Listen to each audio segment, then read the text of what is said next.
Bonjour vous, j'espère que vous allez bien. Je suis ravie de vous retrouver puisque je viens de terminer une trilogie de Victor Dixon et ça m'a donné envie de vous en parler plus en profondeur. Tant de la trilogie d'ailleurs que des œuvres de Victor Dixon en général puisque je commence à en avoir lu pas mal. J'ai terminé Vampiria, enfin la première trilogie de Vampiria, puisqu'apparemment il va y avoir 12 tomes. ça sera peut-être fini quand je serai à la retraite du coup, Mais en tous les cas j'ai terminé les 3 romans parus pour le moment sur cette histoire.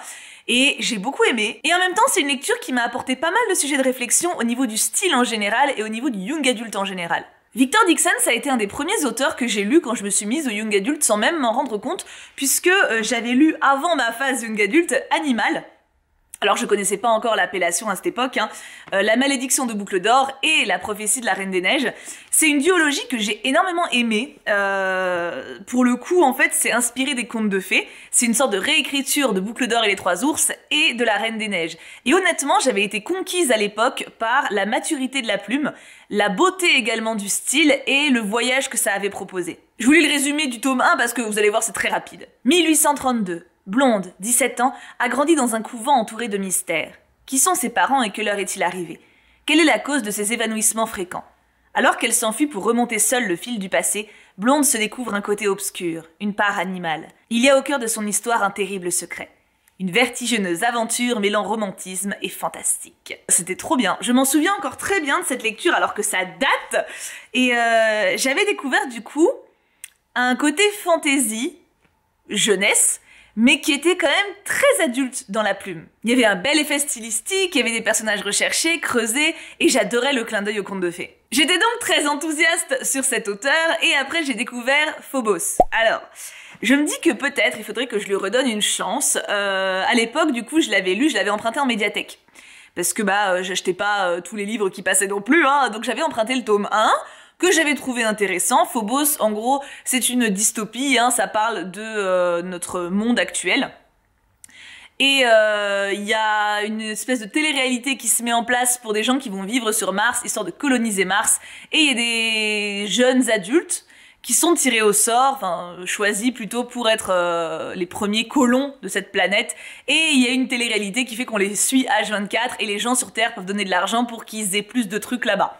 C'est grosso merdo le concept, et le tome 1 m'avait bien emballé puisque j'avais bien aimé l'univers, j'avais bien aimé l'idée, que j'avais trouvé très novatrice à l'époque quand même, mais le tome 2 m'avait pas mal détaché parce que, les souvenirs commencent à être lointains, donc je ne vais pas être très exacte, mais je me souviens qu'il y avait des comportements que j'avais trouvés hyper dérangeants de la part des candidats, qui passait quand même trop, quoi. Genre, il y avait un mec, je m'en souviens, qui était odieux avec sa meuf, et les gens l'aimaient bien. Enfin voilà, ça mettait en avant des caractères auxquels j'étais pas attachée, et l'héroïne me saoulait passablement aussi, même si c'était pas la pire depuis, je l'ai vu bien pire, mais voilà. Donc voilà, le tome 2, je l'avais laissé, j'avais pas du tout aimé le tome 2, et je m'étais arrêtée là.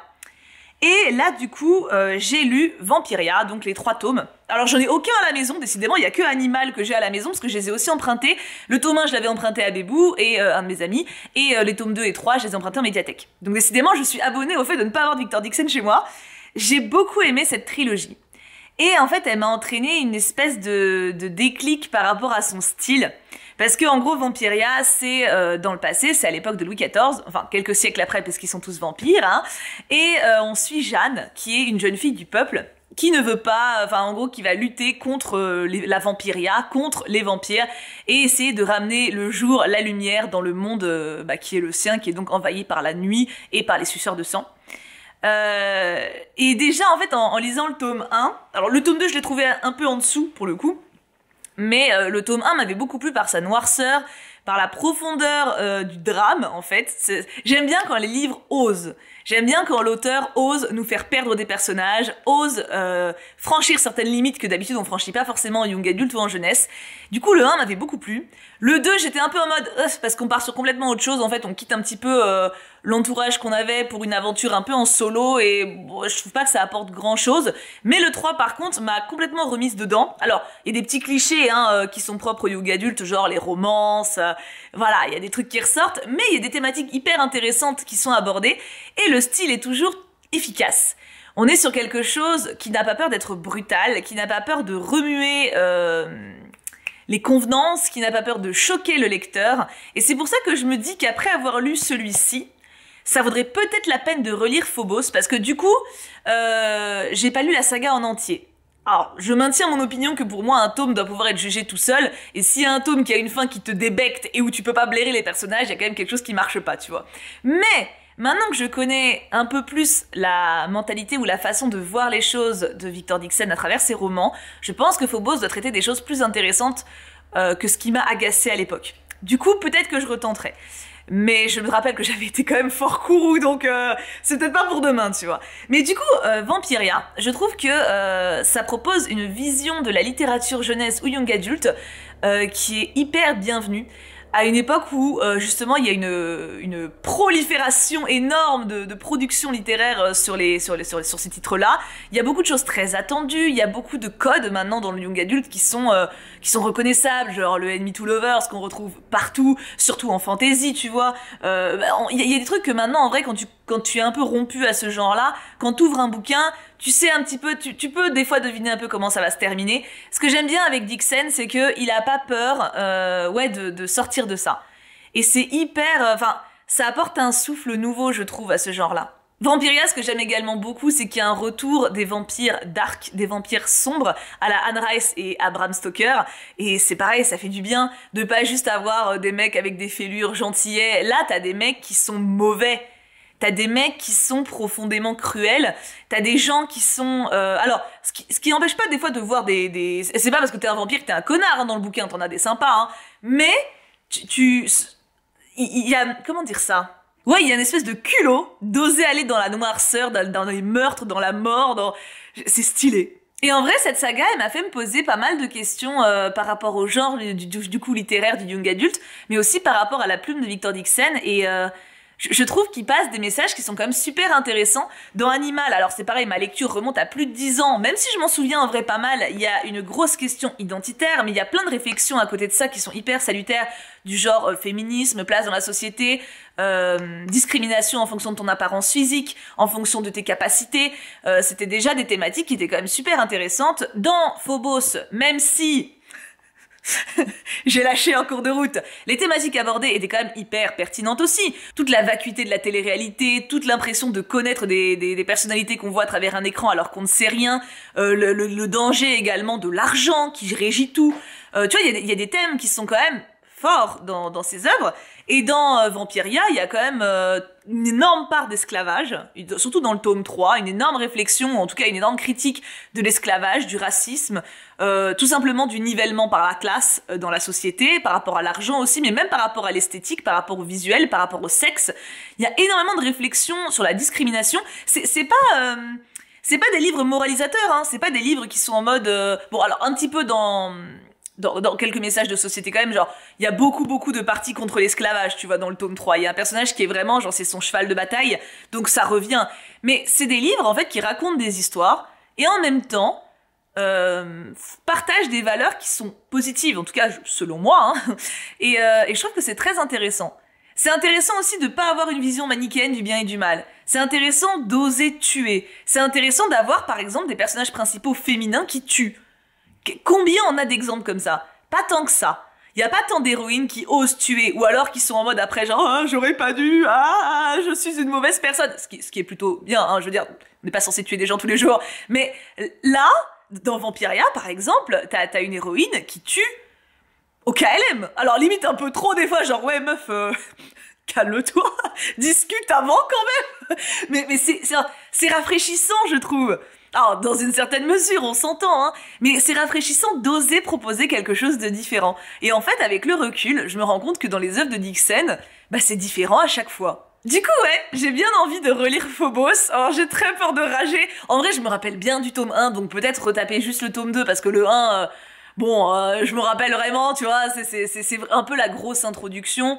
Donc peut-être directement passer aux 2. Je verrai comment je me débrouille. Alors mes médiathèques ils l'ont, c'est évident, donc je verrai. Mais j'ai envie de creuser en fait. J'ai l'impression qu'il y a différents niveaux de lecture et ça me plaît. Je sais pas si vous connaissez, vous, Victor Dixon, si vous avez déjà lu certaines de ses œuvres. Je crois que Phobos, c'est vraiment celle qui est la plus connue. Et après, Vampiria, parce que c'est quand même une saga qui a commencé depuis quelques années maintenant et qui a été pas mal popularisée. D'ailleurs, il y a un objet qui est sorti en parallèle de cette saga-là. C'est un jeu de tarot. Et je l'avais déjà vu en magasin, mais j'avais lu, je crois que le tome 1 à cette époque.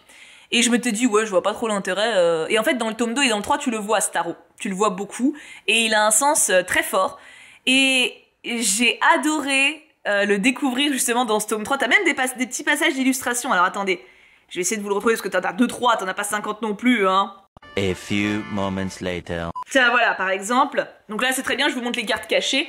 Vous avez une autre page après avec les cartes montrées. Et t'as plusieurs reprises des petits passages comme ça, enfin des petites illustrations. Et en vrai, maintenant que j'ai lu ce bouquin, j'ai très envie d'avoir le tarot. Et pas pour le côté objet, merchandising, genre j'ai envie d'avoir toute la saga parce que je suis fan. Non, parce que je sens que Victor Dixon, il l'a créé avec un vrai intérêt. Je sens qu'il met des choses qui lui parlent dans ses bouquins, des intérêts qu'il a vraiment dans sa vie, tu vois, et ça se sent, et ça me plaît ça. J'aime bien ça. Et du coup, oui, pardon, je me suis coupée moi-même, mais je pense que Vampiria est aussi pas mal connu. Et il me semble que la saga animale l'est beaucoup moins. Et je comprends pas pourquoi, parce que vraiment... Alors peut-être parce que c'est de l'adulte. Je crois pas que... Ah non, c'est du jeunesse, c'est du Gallimard jeunesse. C'est du jeunesse. Je vois pas pourquoi c'est moins connu. Dites-moi si vous connaissez. Personnellement, ça reste ce que je préfère de ce qu'il a publié. Bon, après, c'est pareil, ma lecture remonte, hein, mais j'avais vraiment beaucoup aimé les caractères des protagonistes, particulièrement de la jeune fille principale, ce qui change, hein, de pas avoir une jeune fille un peu casse-couille. Parce que là, bon, Jeanne, elle reste chiante, hein. Alors, c'est pas une fille que t'as envie de secouer toutes les 2 secondes en mode « Mais putain, pourquoi tu fais de la merde ?» Elle fait pas de la merde. Tu comprends ses choix, tu comprends par quoi c'est dicté. Donc on évite le cliché de l'héroïne stupide qui fonce au combat alors qu'elle sait pas se battre, alors qu'il fait « De toute façon, vous me comprenez pas !» Alors que, ta gueule. On n'a pas ça. Mais on a quand même une meuf qui est tête brûlée, mais en même temps, il y a tout un contexte qui légitime ça, tu vois, c'est pas gratuit, et c'est pareil toutes les fois où elle fait des choix un peu idiots, il y a une raison derrière. Par exemple, elle cache beaucoup de choses, mais il y a 36 000... Enfin, c'est normal, tu vois, genre c'est pas en mode « Non, je lui parle pas parce que... j'ai pas envie. » Non, il y a beaucoup plus grave que ça, il y a des enjeux politiques derrière son silence. Voilà, donc c'est légitimé. C'est pas une fille idiote, tu vois. Ce qui fait que du coup, j'ai pu m'y attacher, même si c'est pas l'amour de ma vie, en tant que protagoniste principale, je la trouve crédible. Et en vrai, je pense pas que l'objectif de Victor Dixon soit qu'on aime spécialement ses personnages. Et ça aussi, c'est un truc que j'ai compris avec Vampiria. Je pense qu'il n'écrit pas ses livres pour qu'on aime spécialement ses personnages principaux. Je pense qu'il essaie de les rendre vivants, complets, avec des fois des côtés casse-couilles, du coup, hein, et puis une personnalité bien à eux. Mais du coup, bah ouais, des fois on n'adhère pas. Mais c'est pas grave. Le but n'est pas... Quand tu lis un bouquin, en tout cas pour moi, le but n'est pas forcément d'aimer le personnage principal. Le but pour moi, c'est qu'il existe et qu'il ait des choix cohérents. Et qu'il soit plaisant à lire, tu vois, que l'ouvrage soit plaisant à lire en lui-même. Bah là, c'est totalement remporté, quoi. Pour Vampiria, en tout cas, c'est totalement remporté. J'avais envie de vous partager mon ressenti par rapport à Victor Dixon ou à ses œuvres. J'avoue qu'en lisant le tome 3, je m'attendais pas à avoir toutes ces réflexions ou toutes ces pensées qui se bataillaient un peu dans ma tête. Du coup, faire une vidéo, ça permet d'un peu tout sortir. Mais le young adult, c'est un genre qui est vraiment intéressant. Et j'aime bien quand les gens, quand les auteurs arrivent à faire des choses qui existent. Tu vois, qui sont vivantes, qui sont palpables. Et je trouve que Victor Dixon, franchement, il le fait bien. Il n'y a plus qu'à retenter Phobos. N'hésitez pas à me dire en commentaire vos opinions sur ces ouvrages ou cet auteur si jamais vous les connaissez. Et si jamais vous ne les connaissez pas, n'hésitez pas à me dire si, par hasard, vous voudriez tenter. Je vous laisse là de mon côté, je vous fais plein de bisous et vous souhaite plein de belles lectures. Je suis trop contente d'avoir pu vous en parler. Ça m'a... Tu sais, j'avais envie de communiquer sur ça. Je suis contente. Mouah, bisous tout plein, prenez bien soin de vous.